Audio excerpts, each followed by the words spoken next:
Hello and welcome to Art Rhode Island. I'm Martina Windels. The topic of today's conversation is art education. And joining me in the studio are Sara Ganz Blythe, hello, from the RISD Museum. Sara is the Director of Education at the museum, where she oversees the interpretation of the museum's collections and exhibitions. Before joining RISD 3 years ago, she worked for the MoMA in New York. Thank you. And Barbara Wong. Barbara is the Executive Director at Providence City Arts. Started as a summer camp 20 years ago, City Arts provides arts learning for at-risk youth in Providence. In addition, Mayor Angel Tavares has appointed Barbara to be a member of the Providence School Board. Thanks Hello. for having me. And Paul Sproll, a professor at RISD, where he heads the Department of Teaching and Learning in Art and Design. Paul has been actively involved in reform efforts in urban public high schools for over 20 years. He's the director of Project Open Door, RISD's free after-college preparation program. Welcome and thank you all for coming here today. Thank you for having inviting us. What is art education? That's the big question. And I would like to start with you, Barbara, for the first question. How does art education that you provide differ from other topics? Providence City Arts is actually celebrating its 20th year anniversary this year. Happy birthday. And so, thank you. Happy anniversary, I should say. So our 20th year anniversary is celebrating where City Arts came from, which is out-of-school time programs. And so City Arts has really been instrumental in really bringing out-of-school time arts programs to community youth in the city of Providence. But over the years, City Arts programs have grown. So now our programs are complemented not just out of school time, but we do artist residencies with school partnerships in the city of Providence and Central Falls as well. So our work after school engages multidisciplinary teaching artists. So we have art and design, music, theater, creative writing, and dance programs. The full gamut of Yes. arts education. Yes. And our artist residency programs are really about helping to support kids become successful learners in schools. So our work is really to stretch the reach of the art specialists in schools so that they can work with teachers around different subjects and bring arts into science, math, language arts. Now, Sara, you head the education program at the RISD Museum. You serve 10,000 school children in addition to the family programs that are offered at the museum. What does the museum offer that the public school cannot? Well, I think for one thing, the museum offers original works of art and design, which both public schools don't have, but many other places don't have. And objects such as these, and the RISD Museum has works of art that date from ancient Egypt to the present day and span the globe. And I think these objects are wonderful learning opportunities, and our work with public schools are always done in partnership with them, and we create experiences for students where they can... And it brings the students to the museum. Yes, exactly. So part of the program is to work with teachers, work with the curriculum, have lessons in the museum that link up to a number of subject areas.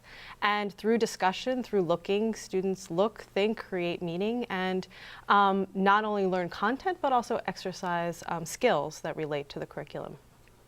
And they get to see all those cool things. They get to see a lot. Exactly. Paul, you're in charge of the, I'm not even going to say it right after Well, you you're going to get it right. It's Master Master of Arts in Teaching Thank program you. at RISD. At RISD, and you work with the schools across Rhode Island. Yeah. What can art education provide for the students? Well, I think that clearly all three of us believe that art education is extraordinarily important. And as you just said, I head the program, the Master of Arts in Teaching program, which prepares RISD graduate students to be K through 12 teachers in elementary and secondary schools. But in addition to that, we have an MA program in art and design education, which prepares teaching artists to work out in the community in community-based settings, and also museum educators as well. And in that way, we have actually collaborate with Barbara, and we also collaborate with Sara. And Barbara graduated from she the program, is right? one of my students. Yeah, there's a strange situation here, but I think it speaks to the success of the program, I was just perhaps, say, you know.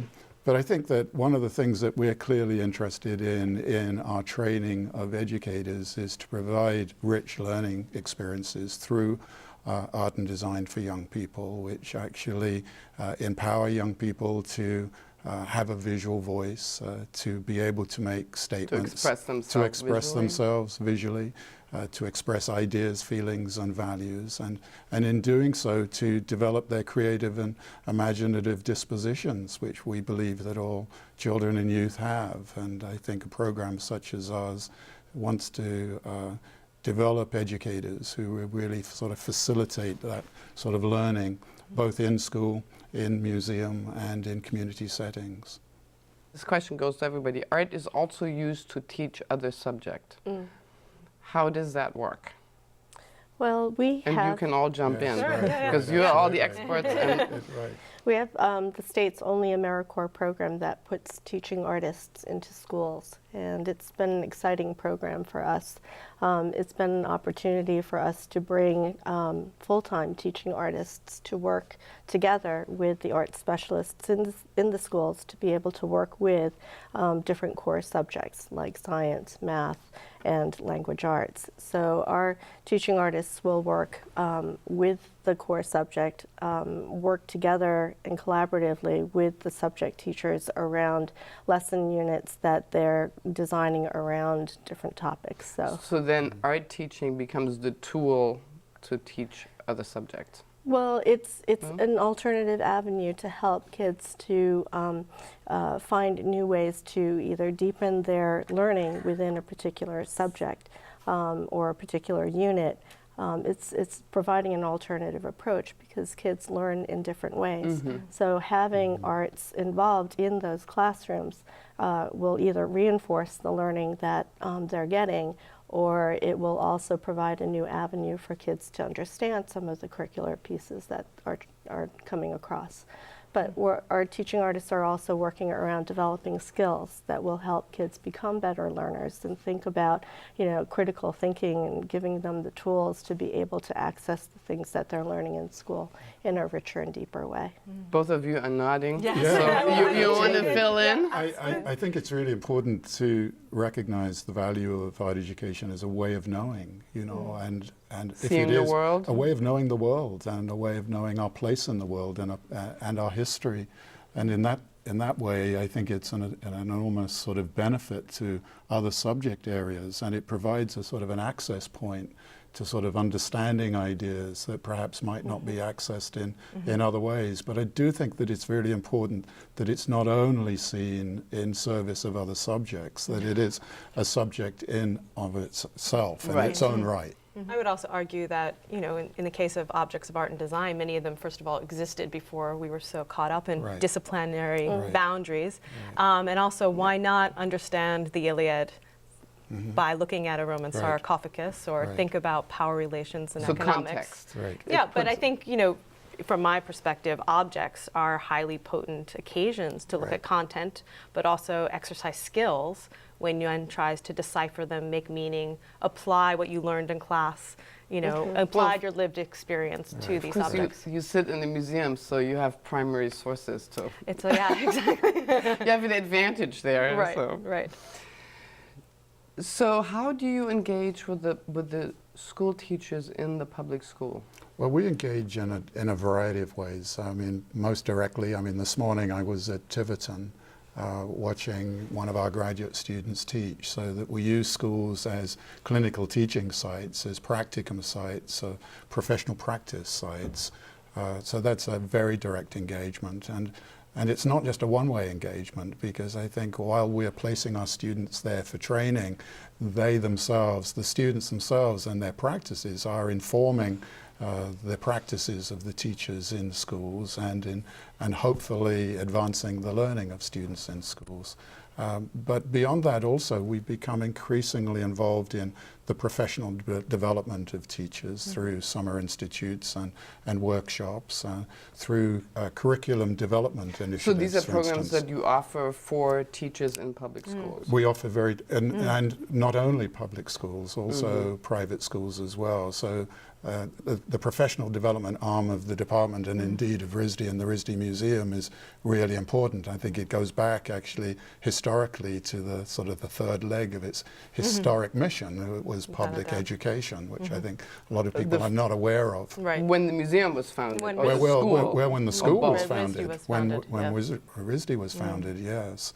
And So increasing teaching teachers was always part of that. not necessarily just teaching teachers. Teaching teachers has always been very important. I think my department or area of the college has been involved in that since the 1880s. But teaching the public, I think, is really important. So when the framers of the mission talked about public education, they were talking about the community, they were talking about the city, they were talking about the state. Yeah, and I think they were also thinking about lifelong learning, Yes, that it might exactly. happen in school but also out of school, and that a Absolutely. teacher might be, an educator but might also, be a parent. Yeah. So there's many different capacities and to kind of Absolutely. embrace this whole society Right. approach. Absolutely. Yeah, and I think the whole society approach is really important to recognize, because when we enter a school, we're looking for the school, the entire school, to be a partner with our organization, and that they are partners with us, or we are their partners in the success of kids and students in the classroom. So that we're working together around the supports that our kids need to become successful. And So it's much broader than just going in and dealing with Right. that art teacher or that art class. Right, exactly. So they're embracing our teaching artists as part of the fabric within the culture of the school.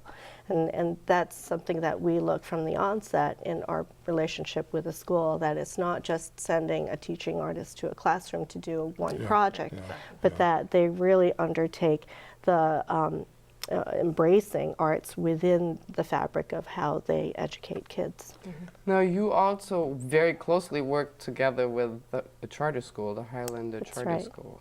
Well, Highlander Charter School and the Learning Community in Central Falls are our two charter school partners. We also have some teaching artists who are working at TAPA, which is the Trinity Academy for Performing Arts.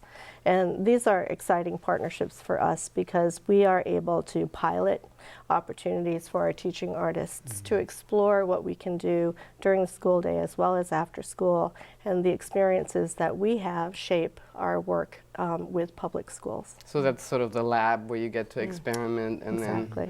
then... And again, that comes from having school partners that understand the value of the work that we bring as an arts community and how we can dovetail with their goals within schools. I think what Barbara is saying about deep partnerships with the community are very important, and I think all of us sort of seek that sort of partnership relationship. I mean, my department has a wonderful relationship both with City Arts and with Highlander Charter School, and it becomes a lab site for us. Both Highlander and City Arts become sort of sites of learning for our students, and the relationship that we've had with Highlander over the years has been an amazing opportunity for our students to collaborate with classroom teachers and thinking about the value of arts to sort of develop literacy in the classroom. And but it only comes about because of the sort of deep relationships and partnerships that Barbara's talking about. We're not just sort of using the space and retreating. And I think, history has told us that, creating these ideal models that look good on paper do not necessarily work in the classroom. And I think that's why and that's what makes working in Providence and in Rhode Island such a wonderful, rewarding experience, is that because one can have lasting systemic partnerships and actually, not only see change affected, but actually then measure those impacts. And I think that's truly extraordinary. Well, it's come up before that Rhode Island sort of isn't a place of maybe serving as a national model. Some of the programs that we have here, Community Music Works and New Urban Arts, and I think River's Edge maybe River's too, have Edge, been definitely. recognized Carriage House.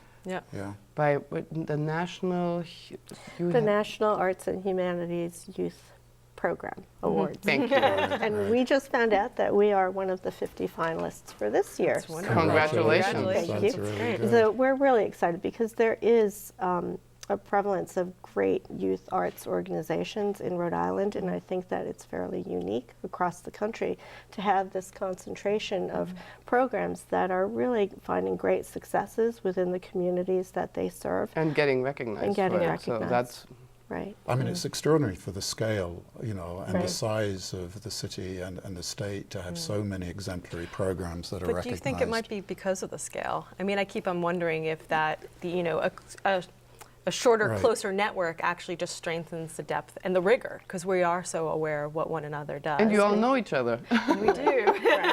We How do, very Rhode but Island. I think that in many ways, you know, we're an interesting case study, aren't Yeah. we, for the development of relationships. I mean, size definitely helps us enormously, but the quality of our relationships, when you think about the sort of the museum connecting with a public school, connecting with a community-based organization, connecting with a teacher preparation program, there are few places So it's where you accessible can, and those sorts very- of networks Yeah. are really unusual. I mean, it's what many museums hope for, Yeah. but, you know, can't achieve because Right. there's such a disconnect.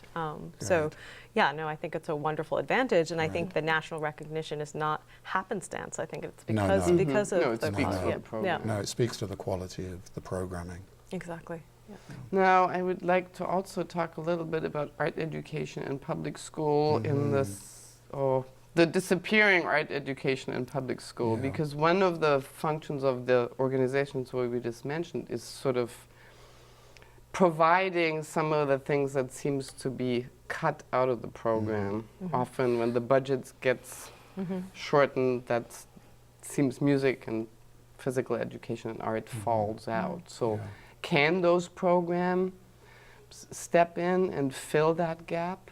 I think Well, the you- question is, should they be? Okay, You know, well then let's should rephrase they- the should- question yeah, and should they go with be? that. I mean, Should they be? I don't think they should be taking that responsibility. I think it Well, needs it's a to big be. burden for it's, one it's an thing. enormous burden, but I think philosophically and conceptually, we ought to be thinking of a sort of a collaborative network of arts learning, rich in schools, rich out of school time in communities as well. It shouldn't be either or. I think that the irony is that we have this extraordinarily rich arts community, but in many of our public schools, we're arts poor. You know, it's Well, so contradictory. And my concern with that is it makes it selective. So only if I choose or my parents choose do I get to city arts, where it's when Right. it's in the school and it's required, then everybody gets exposed to it. And Right. I mean, maybe we should talk a little bit about sort of creative thinking, problem-solving skills, because that gets attributed to art education often. So if art gets cut, what do we lose then? Well, I think I think the value of arts education often is misunderstood by those policymakers who are making these critical decisions about, you know, what's important in the curriculum. And, you know, you spoke to, you know, creativity and innovation, and you think about the arts as being a subject that is not totally concerned with that, but it really propels those things. And we know, I mean, the buzzword at the moment very much is that we need creative, innovative, critical thinkers. But a lot of people don't understand the significance of art education in providing foundations for that. Well, if you read reports on jobs preparedness, or what employers look for in employees, critical thinking and creative thinking and creative problem solving always comes up. And for Right. me, the question is, isn't that a real disconnect? If that's an identified Right. skill that is needed, and at the same time we're taking one of the tools to teach that away. Right. Right. So- I mean, in terms of, you know, school visits, the field trip, you know, very often to a museum or a cultural center is kind of a mainstay, and I wouldn't say that that has dropped off. But I think the urgency of the number of responsibilities it's supposed to hit has increased. And I do find that because when we teach across the curriculum or across skills, that looking at objects offers an opportunity for, I guess, divergent thinking, that you are able to entertain multiple perspectives and that you are able to create meaning from what you're seeing. And that in itself is a creative act. We might not actually be making something in the galleries, but we are making meaning from things that are ancient, things that are made yesterday, things that don't make sense to us. And I think that that is an exercise that then does link up to a number of disciplines, be it math, science, et cetera. And I think that the more that students are able to have these conversations in different settings. And I think for all of us, what happens outside of the formal classroom teacher in front of the students is an opportunity for a creative way of thinking. But we still need to break into the curriculum. I mean, we still need to convince principals and superintendents that the sorts of values that we see coming out of arts learning are important enough to have a place on the curriculum in school. And I'm not saying that arts learning only happens in school. Of course it doesn't. Increasingly we need to look at expanded day learning opportunities. There's a continuum of opportunity. Well, I see it as a very positive sign that Barbara has been appointed to the school board. Absolutely, absolutely. We hope. We're counting on you. Thank you. Well, I'll Actually, do my maybe best. this is a good time also to bring up STEM. And I'll look at you to explain this. I wish you wouldn't, but there you are. The WSD's president has been very supportive of this initiative and taking it on. STEM versus STEAM, and I'll let you take it from there and explain it. Well, as you know, John Mader has been an absolute advocate of STEM to STEAM. STEM, science, technology, engineering, and mathematics. There's been a sort of a policy decision that we are lagging behind in those sorts of important areas of inquiry, and the students aren't graduating either from K through 12 or from university with the sort of necessary proficiencies in science, technology, engineering, and math to make us competitive in the economic marketplace. But John and others have actually saying, there's something missing here in STEM. What about the arts? And so this is where we get STEM to STEAM, because he argues that he and others argue that in art and design you are developing sort of creative, critical thinkers that can work across disciplines to see multiple possibilities for solutions, that art and design education is a sort of creative problem-solving discipline. Just like science, technology, engineering, and mathematics are. So John Mader in particular has been a firm advocate for making sure that the arts are seen in concert with STEM. But I would argue that they definitely need to be. But once again, I think that there is a lack of understanding. And he's sort of stepped out on this nationally. He's absolutely. He's speaking, that, speaking across the country for that. But I think that the challenge for us, I think, in our field, certainly in K through 12, is to provide the evidence that the work that we do is rigorous, does indeed lead to these sorts of outcomes, and because then I think we will show that it really matters. And I think that's a challenge, to the field. We can't just rest on our laurels of the past. Well, don't. Well, I don't think we are, which I think is really exciting. In closing, I'd like to give each of you an opportunity to tell a successful art teaching experience to the audience. And we'll start with you again, Barbara. Okay. It's your lucky day. Okay. Well, I think with City Arts now celebrating its 20th year, we are actually having some of our kids come back to us as adults now. And it's really exciting to see the places that our City Arts kids have, the paths that they've taken. I think of Anudi Alba, who is now one of our board members, but has celebrates his creative pathway as a student at Roger Williams and going to high school, and then now becoming one of our teaching artists and an active member in the arts community with New Urban Arts. I think of Damian Sanchez, who is our city councilman for our neighborhood, who has really come a long way in his education at City Arts, where he was drumming with one of our drumming teaching artists. And I think of Chantal Gonzalez, who is now a social worker in the city of Providence. So you're seeing the next generation. Yes, and it's just exciting to see how they have embraced their creative practice and have become leaders in their communities, in their fields of interest. Speaks for the program. Mm-hmm. Sara?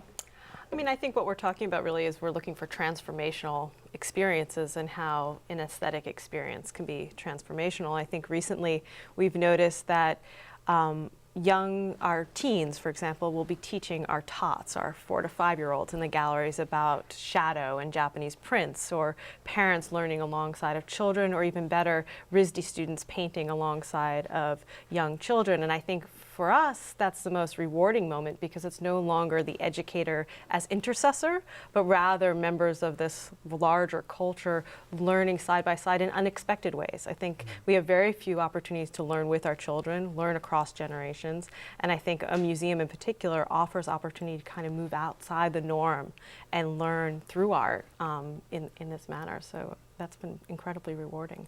Last but not least. I'm going to pick up on an incident that happened this week. I was at Hope High School looking at one of our students teach, and as I entered into the classroom, I saw Melvin Matos. Melvin is a graduating senior from Hope High School, and he welcomed me as I came into the classroom with a chair. Melvin has been working with us in the department with our College Access Program, Project Open Door, since 9th grade. And he's come every Thursday, every Saturday for our after-school programming. He knew he wanted to go to art school on graduation from Hope High School. He did pre-college at RISD, at summer pre-college, then did a pre-college at Pratt. He, with our guidance and our support, submitted an application to RISD this year. And he's coming to RISD on full scholarship, a full 4-year scholarship at RISD. He wants to be an industrial designer. Congratulations. That's art education in a truly transformative experience for him. The first person from his home to go to college. Thank you. Thank you. For sharing that story. So whether students are drawing, participating in a dance class, or visiting the RISD Museum, they're not only learning about art and music and having fun doing it, but they're acquiring creative problem-solving skills along the way. Thank you once more for joining me in the studio. I'm Martina Windels for Art Rhode Island.